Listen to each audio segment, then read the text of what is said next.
दबंग परिवार वहाँ के जो एमएलए 6 बार का एमएलए तो मैं भी हूँ। ये तरीका नहीं है कि मैं एमएलए बनने के बाद में किसी के साथ मारपीट करूँ, किसी गरीब को तंग करूँ। हम मारवाड़ियों के लिए किसी भी हद पर जा सकते हैं और कुछ भी करने के लिए तैयार है। हम अब करेंगे इसके लिए।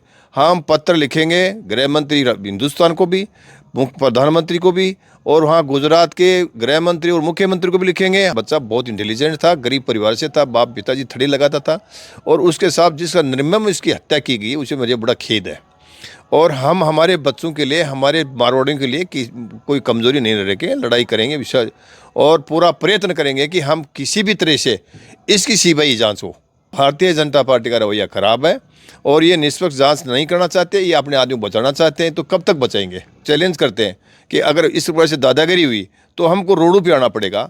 मैं इसलिए मांग करता हूं कि उसके खिलाफ सीबीआई में मुकदमा दर्ज हो और निष्पक्ष जांच हो। तो हम प्रतिपक्ष के नेता के साथ मीटिंग करके और इस मामले को पूरा हम पेश करेंगे सदन में भी, और हम मांग करेंगे कि। नमस्कार, मैं अजय कुमार, आप देख रहे हैं बोल हिंदुस्तान। बोल हिंदुस्तान लगातार राजकुमार जाट हत्याकांड प्रकरण को लेकर आवाज उठाता आ रहा है और इस प्रकरण में निष्पक्ष जांच हो, इसकी बोल हिंदुस्तान भी मांग कर रहा है। इसके साथ राजस्थान का विपक्ष एकजुट होता नजर आ रहा है और एक स्वर में सीबीआई जांच की मांग कर रहा है।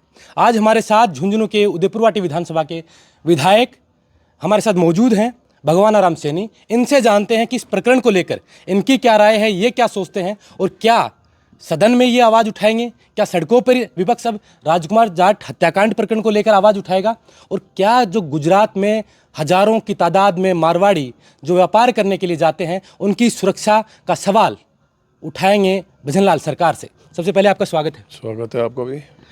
कैसे देखते हैं एक मारवाड़ी, एक राजस्थान का आदमी जो गुजरात व्यापार करने के लिए जाता है, उसके एक बेटे के साथ इस तरीके की घटनाएं होती हैं, मीडिया में खबरें आती हैं और उस परिवार का आरोप है कि वहाँ का एक दबंग विधायक जो लगातार 30 साल से उनका परिवार राजनीति में है, वो अभी बड़े उनके ऊपर आरोप लगे हैं लंबे समय से। अब उनकी वाइफ विधायक है और उस परिवार पर आरोप लग रहे हैं। इस प्रकरण में उसका नाम आ रहा है और एक एफआईआर तक दर्ज नहीं हो रही है। ये मैंने अभी ये दो तारीख घटना बताते हैं, लेकिन मेरे को जानकारी में आज ही आया है जी, और उनके मैंने फुटेज देखे हैं जी। जिस तरीके से उसके साथ मारपीट हुई है। उनको एक जगह उनको पैदल घुमाया जा रहा है, एक जगह उसके पीछे आदमी लग रहे हैं, और जिस प्रकार से उसकी बॉडी के निशान देखते हैं अपन जी, तो मुझे लगता है कि उसके साथ भयंकर मारपीट हुई है और वो मारपीट का वहाँ मुकदमा दर्ज होना चाहिए। मैंने सुना है कि मारपीट का मुकदमा दर्ज न होकर के उसके खिलाफ कोई एक्सीडेंट का मुकदमा दर्ज हुआ है। हमारे मारवाड़ी की पहचान है कि हमारे मारवाड़ी ईमानदार लोग हैं, वफादार लोग हैं, पूरे हिंदुस्तान में नहीं विदेशों में काम करते हैं। कोई कुछ धंधा करता है, कुछ करता है, तो हमारी एक पहचान है मारवाड़ी की, हम ईमानदार आदमी हैं, वफादार आदमी हैं। और जिस प्रकार से बॉडी की चोट, वो इसकी हालात देखते मौके की, इसे लगता है कि उसके साथ भयंकर मारपीट हुई है, नाजायज़ हुई है उसके साथ में। और जो दबंग परिवार वहाँ के जो एमएलए 6 बार का एमएलए तो मैं भी हूँ। ये तरीका नहीं है कि मैं एमएलए बनने के बाद में किसी के साथ मारपीट करूँ, किसी गरीब को तंग करूँ। मैं कहना चाह रहा हूँ कि मेरे मारवाड़ी हिंदुस्तान में नौकरी करते हैं, हम उनकी हिफाजत के लिए कहीं कुछ भी कार्रवाई कर सकते हैं। मैं मांग करता हूँ कि इस प्रकार की घटना हम रिपीट नहीं हो, और ये सोच कर बीजेपी का राज है, वहाँ बीजेपी का विधायक है, दबंग है, सारी बातें ये कमज़ोर का। तो मैं ये कहना चाह रहा हूँ कि कांग्रेस को कमज़ोर नहीं समझे। हम मारवाड़ियों के लिए किसी भी हद पर जा सकते हैं और कुछ भी करने के लिए तैयार है। हम अब करेंगे इसके लिए। हम पत्र लिखेंगे गृह मंत्री हिंदुस्तान को भी, प्रधानमंत्री को भी, और वहाँ गुजरात के गृह मंत्री और मुख्यमंत्री को भी लिखेंगे। हमारे राजस्थान में भी हमारी पार्टी के नेताओं से बात करेंगे और पूरी तरीके से लड़ेंगे इसके लिए सड़कों पर। हमारे प्रतिपक्ष का नेता हमारी पार्टी का अध्यक्ष है, और भी हमारे पूर्व सीएम जो भी है, हमको जो करना चाहिए वो करेंगे। ऐसा नहीं कि हमारे मारवाड़ों के साथ अन्याय सहन करेंगे, किसी भी हद तक हम सहन नहीं करेंगे, चाहे हमें कुछ भी करना पड़े। और उनको भी हम चैलेंज करते हैं कि अगर इस प्रकार से दादागिरी हुई तो हमको रोडों पर आना पड़ेगा। मैं इसलिए मांग करता हूँ कि उसके खिलाफ सीबीआई में मुकदमा दर्ज हो और निष्पक्ष जाँच हो। तो मेरा ये है कि आप हमारे को कमजोरी नहीं ले, हमारी मारवाड़ी से हमको कमजोर हल्के में नहीं ले कोई। विधायक जी, आप भी प्रवास के ऊपर जाते हैं, गुजरात प्रवास पे, और गुजरात सरकार की कार्यशैली और प्रशासन की कार्यशैली से आप भी काफ़ी वाकिफ हैं। क्या लगता है कि जो प्रशासन बार बार आकर दलीलें दे रहा है, वहाँ के एसपी दलीलें दे रहे हैं कि ये तो एक्सीडेंट था, इनमें उनका कोई हाथ नहीं है, वो जबरन विधायक के घर घुस गया, तो आपको लगता है कि ऐसी घटनाएं हो सकती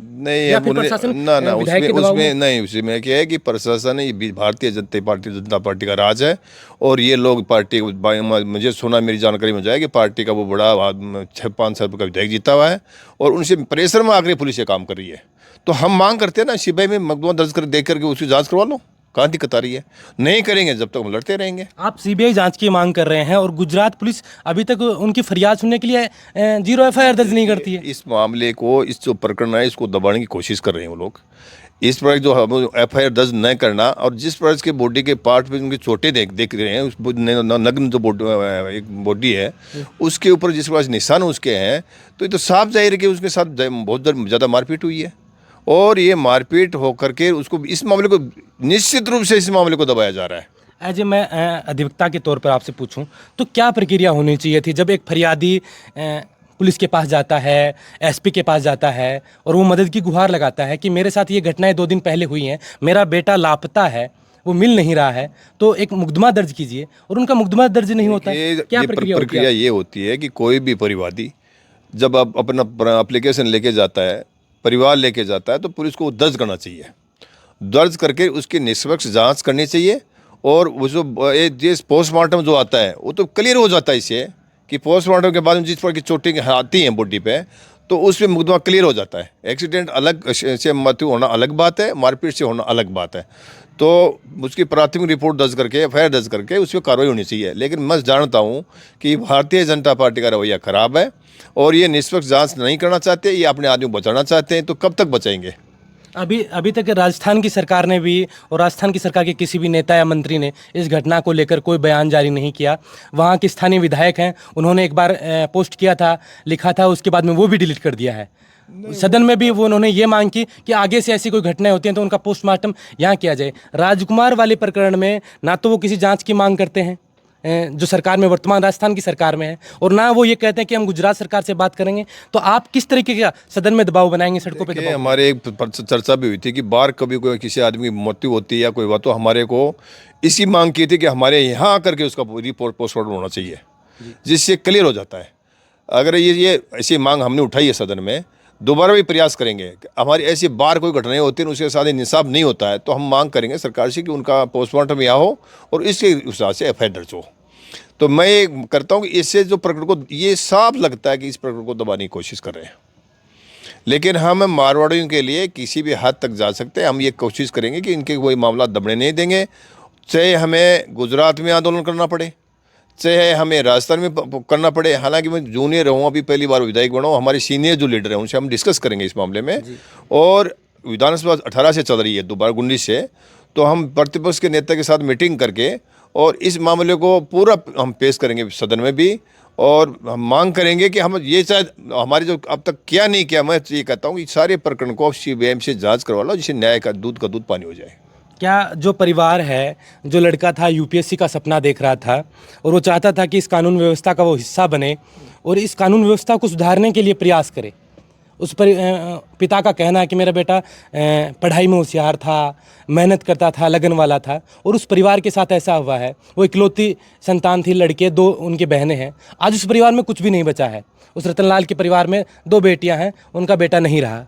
किस तरीके से कांग्रेस सरकार उस परिवार के साथ है? देखिए, हमारे बच्चे यहीं नहीं, गुजरात नहीं, महाराष्ट्र में पढ़ते हैं, हमारे दिल्ली में बहुत बड़ी तैयारी कर रहे हैं। ऐसी कोई जगह नहीं हिंदुस्तान में या पूरे संसार में, विश्व में, कि हमारे बच्चे नहीं पढ़ते हो। हमारे बच्चे टैलेंट होते हैं और पूरी तैयारी करते हैं। ये बच्चा बहुत इंटेलिजेंट था, गरीब परिवार से था, बाप पिताजी थड़ी लगाता था, और उसके साथ जिसका निर्मम इसकी हत्या की गई, उसे मुझे बड़ा खेद है। और हम हमारे बच्चों के लिए, हमारे मारवाड़ियों के लिए कोई कमज़ोरी नहीं रखेंगे, लड़ाई करेंगे विश्वास, और पूरा प्रयत्न करेंगे कि हम किसी भी तरह से इसकी सीबीआई जांच हो। वो ये दुखद घटना ये है कि मुझे खेद के साथ कहना पड़ा कि वहाँ की एक प्रशासन ने उसके खिलाफ एफआईआर दर्ज नहीं की, जबकि ये पोस्टमार्टम में क्लियर आता है कि बॉडी पे जिस प्रकार के काज ऑफ डेथ क्या है, वो कारण, मृत्यु का कारण क्या है, ये साफ आता है। और उसके बाद एफआईआर दर्ज होना दुर्भाग्यपूर्ण है। ये कानून व्यवस्था को लेकर अगर राजस्थान की बात करें तो राजस्थान में भी बीकानेर में एक हत्याकांड हुआ है, वो प्रकरण चल रहा है। आपके कांग्रेस के एक पदाधिकारी हैं, यूथ कांग्रेस के भूपेंद्र शेखावत, उनका भी आज प्रकरण चल रहा है। तो किस तरीके से देख रहे हैं भजनलाल सरकार के इस कार्यकाल में कानून व्यवस्था की? हमारी कानून व्यवस्था की डिबेट हुई थी तो उसमें लगाए थे कि हमारे जिसके कानून व्यवस्था हमारी बीती लचर हो चुकी है। यहाँ बहुत हमारी बलात्कार के केस बढ़े हैं, हमारे मर्डर के केस बढ़े हैं, हमारे अपहरण के केस बढ़े। हमारी राजस्थान की जो आज की व्यवस्था प्रशासन की वो हमारी बहुत कमज़ोर हो गई है। इसके लिए सदन में मामला पूरी तरह उठा है, उसमें हमारी सारे पार्टी के लोगों ने वहाँ मुद्दा उठाया है और हम गंभीरता से ले रहे हैं। हमारी इच्छा है कि हमारा राज किसी का भी हो लेकिन कानून व्यवस्था सुचारू रूप से आम आदमी को न्याय मिले, आम आदमी के साथ न्याय नहीं हो, ये हम प्रयत्न करते हैं। और पार्टी के सदन में हमारा पूरा मामला उठा है और कोशिश करें कि हमारे राजस्थान में नहीं हिंदुस्तान में अमन चंद्र हो, पर लेकिन जहाँ भारतीय जनता पार्टी का राज है वहाँ ऐसी व्यवस्था कमज़ोर हुई है और इसके लिए हम विपक्ष में खड़े होकर के हम लड़ाई लड़ेंगे। ये हमारा पूरा जिस तरीके से 2013-14 के अंदर प्रधानमंत्री नरेंद्र मोदी ने देश के सामने गुजरात मॉडल रखा था और उसकी जब ऐसी घटनाएं सुनते हैं तो उस गुजरात मॉडल को आप कैसे देखते हैं? गुजरात मॉडल का देख रहे हैं हमारे यहाँ भी तो आ रहे हैं लोग। हमारे पूरे टेंडर जो राजस्थान में किसी भी तरह का ठेका हो, चाहे सड़क का हो, चाहे रोड का हो, चाहे टेंडर हो, चाहे किसी का हो, सारा गुजरात के लोगों को ला कर यहाँ भर रखा है। हमारे लोग बेरोजगार हो रहे हैं। वहाँ विकास नाम की चीज़ नहीं है। मैं गुजरात मेरे मारवाड़ी के साथ मैं भी मिलने के लिए गया तो वहाँ कोई विकास नाम की चीज़ नहीं है। केवल एक हवा बना रहे हैं ये लोग कि हमारा इतना विकास होता है, हमारी ये होता है। राजस्थान जो गुजरात को सुरक्षित जगह मानते हैं और वहाँ ऐसी घटना होती है और वहाँ एफ आई आर नहीं होती, काहे का गुजरात मॉडल है ये। अब तमाम तरीके की जो घटनाएं हो रही हैं, लगातार प्रवासियों के साथ ये घटनाएं हो रही हैं, तो खासकर राजस्थानी लोग हैं, जो मारवाड़ी लोग हैं, जो बाहर जाते हैं कमाने के लिए, उनमें एक डर का माहौल है कि ऐसा दबंग विधायक तो कहीं भी हो सकता है, ऐसे रसूखदार तो कहीं भी हो सकते हैं जिनका पॉलिटिकली अच्छा कनेक्शन हो, जिनका पॉलिटिकली अच्छा बैकग्राउंड हो, प्रशासन में अच्छी पकड़ हो, तो वो तो कुछ भी करवा सकते हैं। उनमें भी भय है। तो उनके लिए कांग्रेस क्या प्रयास? देखिए, जितना सीनियर कोई विधायक हो और कोई विधायक 6 बार बने और वो कई जनता की सेवा करे, उसको तो मानते हैं जी। अगर ऐसी कोई घटना होती है और उसको दबाने के या उसको उसकी कार्रवाई नहीं करने के लिए करता है तो वो इससे बड़ा दुर्भाग्य। मैं इसी राजनीति का हनन मानता हूँ। ऐसा आदमी को किसी भी तरीके से मेरा ये नहीं है कि सीधा आरोप है, मैं ये कर रहा हूँ कि इसकी FIR दर्ज हो और उसकी सही न्याय जाँच हो जाए या फिर CBI को मामला सौंप दे, दूध का दूध पानी हो जाएगा। मेरा सीधा आरोप ये नहीं है। मैं जिस प्रकार से उसकी हालात देखे, फुटेज देखे, मैंने उसकी बॉडी की चोटें देखी, तो मैं एज ए वकील होने के नाते मैं कह रहा हूँ कि उसका मर्डर किया गया है, एक्सीडेंट नहीं है। एक्सीडेंट नहीं है, मेरे साजिशन हत्या है। तो इसके लिए मैं कह रहा हूँ कि इसकी CBI से जांच करवा दो, कोई दिक्कत नहीं है, जो भी होगा सामने आ जाएगा। अभी प्रवासियों के लेकर आगे क्या? प्रवासियों के लिए हम ये करें कि हमें कमजोरी लड़ने की जरूरत नहीं है, इसके लिए लड़ेंगे, मिल के लड़ेंगे। और प्रवासी हमारे जो गुजरात में, उनको भी करना चाहता हूँ, आप पूरे संगठन बना करके इसका विरोध करो। कमजोरी लाने की जरूरत है। अगर कमजोरी लाएंगे तो अपन वहाँ जीवित नहीं रह सकते हैं। तो हमें आज भी मेरे प्रवासियों के कमजोरी लड़ने के, हम राजस्थान में लड़ रहे हैं उनके लिए। पूरा राजस्थान में हर गली में हम कोशिश करेंगे कि अब पूरी राजस्थान में पूरी हम हमारे पॉलिटिकल लीडर्स हैं, हमारे संगठन हैं, हमारे व्यापारी हैं, हमारे जो भी हैं, सब में हमारी हम सूचना भेजेंगे और सुन भी रहे हैं लोग मीडिया के माध्यम से। तो मैं कहना चाहूँगा कमजोरी लाने की जरूरत नहीं है, वहाँ भी मजबूती से लड़ें वो। बिल्कुल, हाँ, ये कहना चाहता हूँ। बहुत बहुत धन्यवाद। ये थे कांग्रेस विधायक भगवानाराम सैनी। और हनुमान बेनीवाल ने जैसे ही CBI जांच की मांग उठाई, इसके बाद में श्रवण कुमार जो कांग्रेस के विधायक हैं 6 बार के, उन्होंने CBI जांच की मांग उठाई।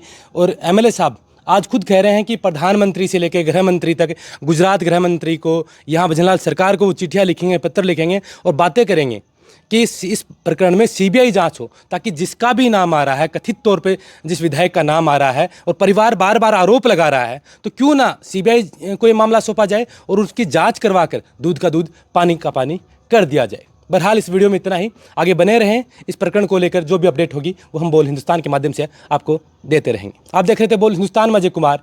नमस्कार।